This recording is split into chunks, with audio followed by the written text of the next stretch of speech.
Welcome to my mini video tutorial on drawing black fur.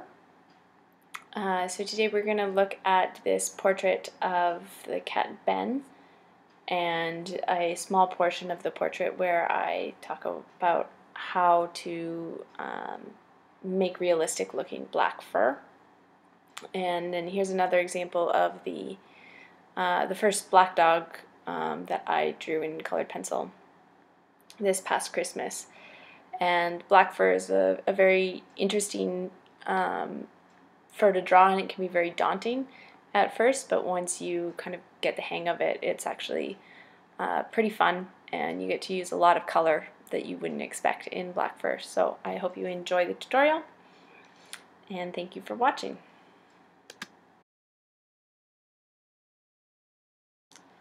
So the first thing I'm doing here, I've got my base layer down where I've sort of marked out all the shapes, and then I'm putting in a darker layer of the base color of the fur. And I'm using two different types of gray here. One is a cool gray, and that's where a lot of the shadows are, and it's got a bit more of a bluey tint, whereas the warm gray is a bit more of a reddish tint. So that short pencil there is the warm gray for where the highlights are, and then I'm using cool gray to make the base layer. And the important thing to remember about black fur is it's very rarely just gray and black. There's so many different colors that show up in black fur. So in the highlights right now I'm using some reds. You can see a nice deep sort of magenta-y color there. I use browns and purples, and for the shadows, most often the shadows are blue. So on top of that gray layer, I'm now putting layers of blue and red to sort of show off the different colors and the way that the light hits the fur. And the base layer of the two grays that I used is really there to smooth out the paper, to sort of prevent the tooth of the paper showing through. And most often I cover up almost all of that layer, but it just gives me a nice base to work on. So now I'm using one of my favorite pencils, which is called Payne's Gray. It's a Faber Castell pencil that is a really nice gray for darker animals. And then I do some of the darkest parts I will use black for, so it's not that I never use black, but there's a lot of colors that go into creating the depth of that black fur.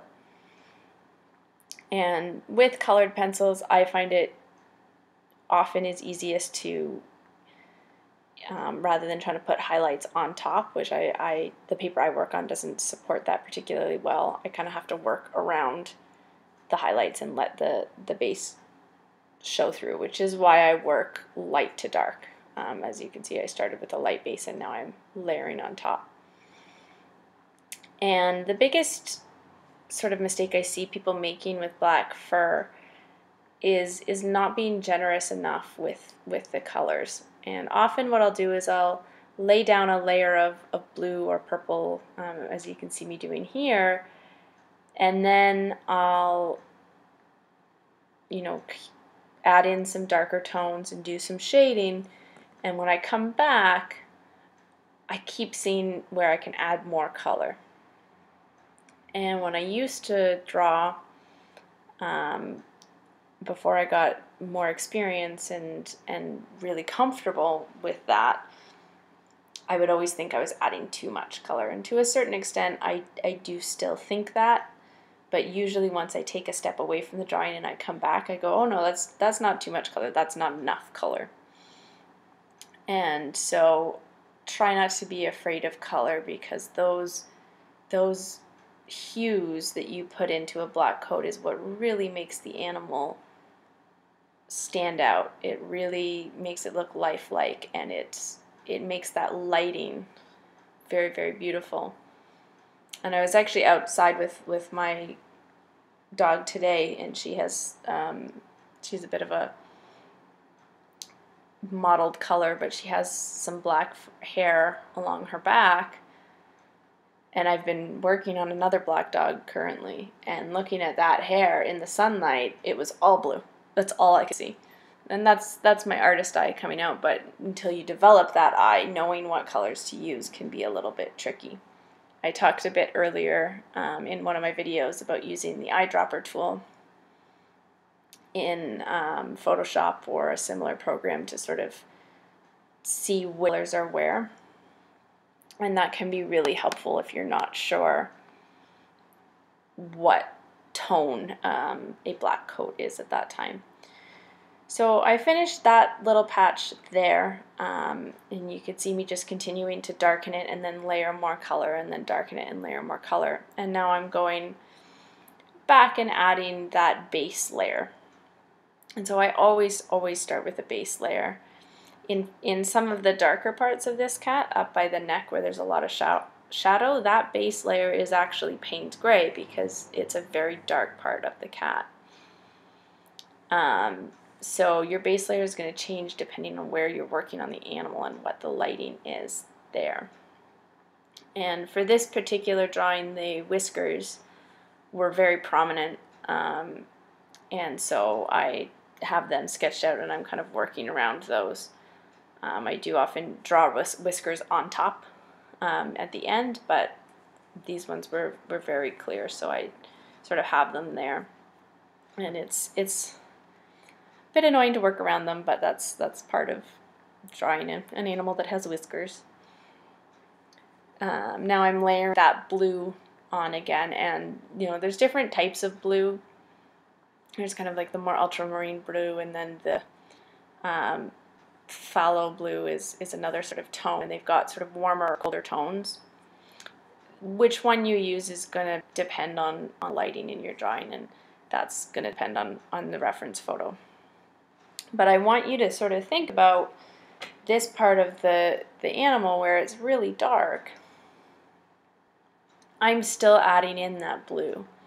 So even in the darkest parts of my drawings of black animals, where I'm putting in a lot of black and really some parts of it are just almost solid black in the reference photo, I still layer those colors because you can still see that little hint of tone of the blues or the purples, and that can make a huge difference on how your drawing actually ends up, the depth of it. So you'll see that a bit here between the whiskers. It's quite a dark part of the animal, and I will still layer in the base layer and then the blues and some warmer highlights if needed with some purples. And really when I'm doing the base layers and layering the colors over, I'm not too concerned with how sharp or dull my pencils are. But when I start doing adding in the fine details of the hairs with either a dark gray or a black, depending on what part of the coat it is, that's when I want to have a nice sharp point on my pencil, because those fine hairs are that's the details that you need in that space.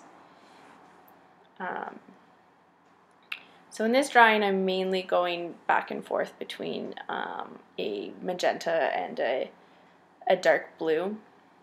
The one I'm working on right now, I have mostly an ultramarine blue and purple because it's a lot cooler lighting.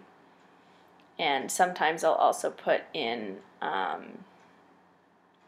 greens depending on the reflection in the coat, or browns.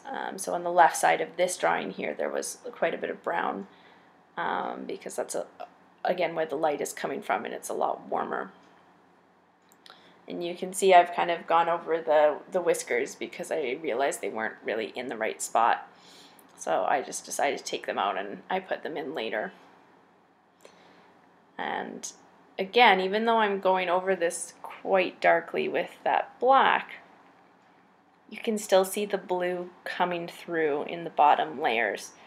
And you have to layer, you have to take your time and really build that up, because it looks really good when you do it well. And starting with that light layer and then building up is how you get those glossy sheens. And it takes practice. I remember the first dog I did was a chocolate Labrador. My first one I did in colored pencil. And trying to get this shiny fur, I was stumped for a while, and I had to try it 2 or 3 times before I ended up sort of realizing how to make that happen. And so you can practice it all takes practice and learning, but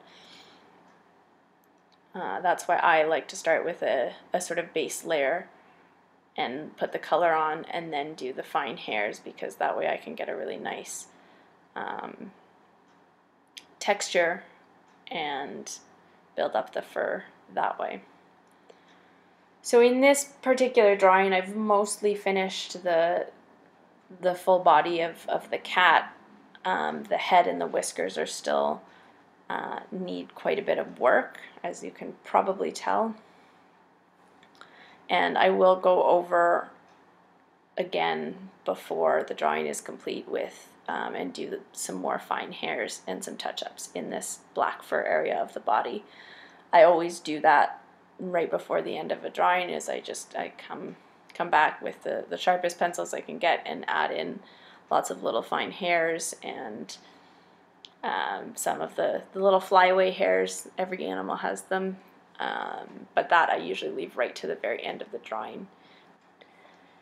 So that's all I have for today's tutorial, and hopefully you enjoyed it and learned lots about black fur. Stay tuned for more tutorial videos, and you can follow my Patreon channel. The link is in the video description. Thanks so much.